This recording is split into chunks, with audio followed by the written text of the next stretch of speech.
everybody, welcome back to the channel. Thank you so much for joining in yet another video, and in this video I'm going to be talking about subtle, low-key reality checks that you can actually do in public.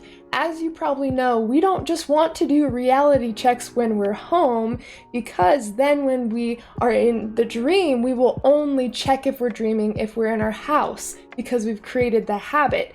So even though it can be kind of weird doing reality checks in public, and you don't want people to like look at you weird or wonder what you're doing, I wanted to give you guys 3 different kinds of reality checks that you can actually do in public. That way, no matter where you are in your dream, you will comfortably check if you're dreaming, leading to more lucid dreams. So let's get into it. The first kind of reality check that you can do in public is visual reality checks. So this is basically where you just use your vision and your mind to do a reality check. So for example, one of my favorite vision reality checks to do in public is just checking a billboard twice. As you're driving or as you're walking, you can look at anything twice around you and do that as a reality check. As you probably know, we want to make sure to do our reality checks twice, like we've talked about a lot on the channel, because sometimes the dream can trick you the first time. This goes for any reality check. You want to make sure to do it twice or combine it with other reality checks. That way the dream doesn't pull one over your head and you lose out on lucidity. So as I am in the car, or maybe I'm walking, I will look at a billboard or a sign or something around me. I will look at it and examine it very closely, and I will look away and look back again, or you can just like close your eyes and look back again. If it stays the same as the first time you checked it, then you have successfully done a visual reality check.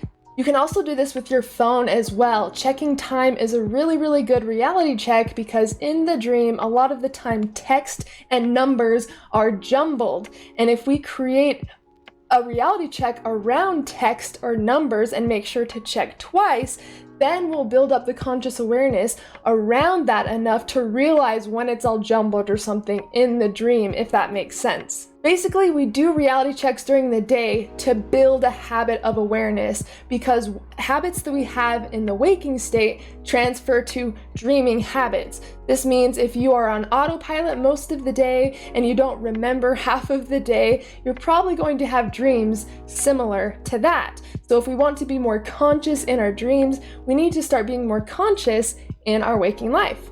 And you don't just have to do this for like your phone or billboards or like books or anything. You can do this with anything in your environment, which is really fun.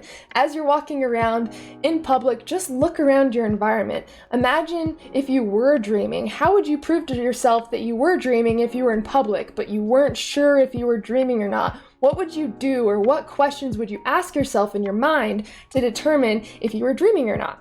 The next kind of reality check you can do in public is called mental reality checks, and this is basically where you ask yourself questions to determine if you are dreaming or not. I definitely recommend tying this in with the visual reality checks that we just talked about, because the whole reason reality checks work is because of the questions that we ask ourselves. If we just went through the motions doing our reality checks and didn't even think about it, chances are we will not get lucid in our dream, even if we do check our hands or do the reality check in the dream. So the most important part of a reality check is the questioning, is the asking ourselves these questions, is the awareness. That is what makes a successful reality check. So as you're going in public, all you have to do is ask yourself, how do I know that I'm awake right now? Where was I 10 minutes ago? Do I know where I am? Do I know how I got here? Do I know who I am with? You basically just want to ask yourself questions to determine what state of consciousness you are in, a dream or wakefulness. And for me, one of my favorite reality checks is asking all those questions, but also tracking back my day. Okay, I'm at the grocery store. Where was I before the grocery store? What did I do before that? And then before that, and then before that, all the way until you wake up. And if you can recall your entire day fluidly, then you are most likely awake.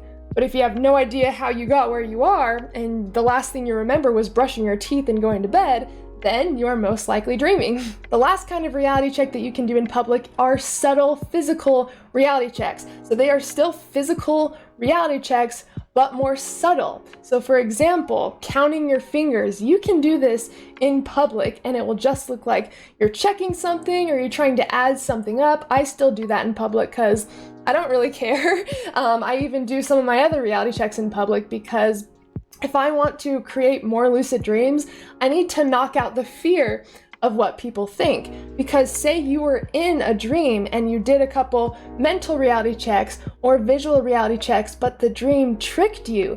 You want to be able to have backup reality checks just to make sure. And if you're too scared to do physical reality checks in public, you're going to be too scared to do them in your dreams if you are around other dream characters.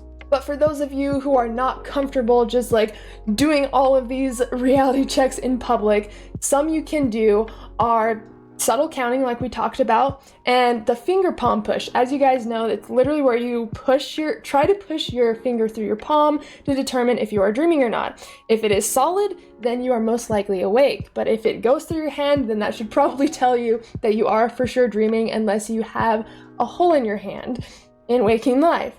But what you can do to make this more subtle so you're not just trying to poke your finger through your palm in public and everyone's like, what is she doing?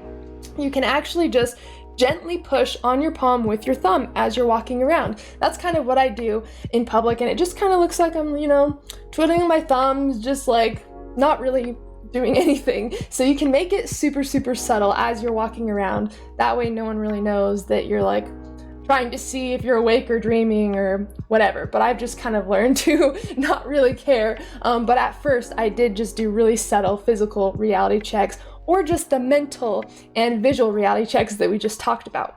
I'd say the most important reality checks to do in public are the visual reality checks and the mental reality checks. If you want to, you can also practice doing some physical reality checks in public, but remember, the most important part to a reality check is the questioning, is the mental aspect of the check, because that's what creates more awareness, which will transfer into our dreams, creating more lucid dreams.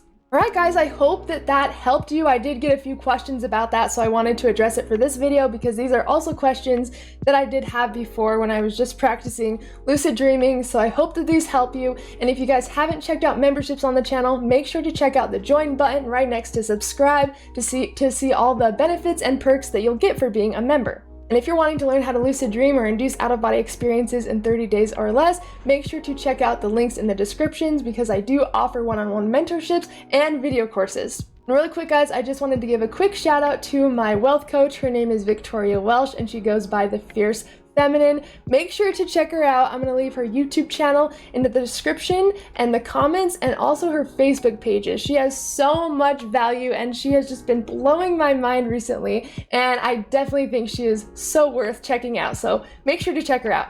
And thank you Gib, Aaron, and Leah for supporting the channel. Thank you guys so much. It really means the world to me. And I can't wait to build this community with you guys further. And that is it for this video. As always, I'm sending you endless love and endless lucidity.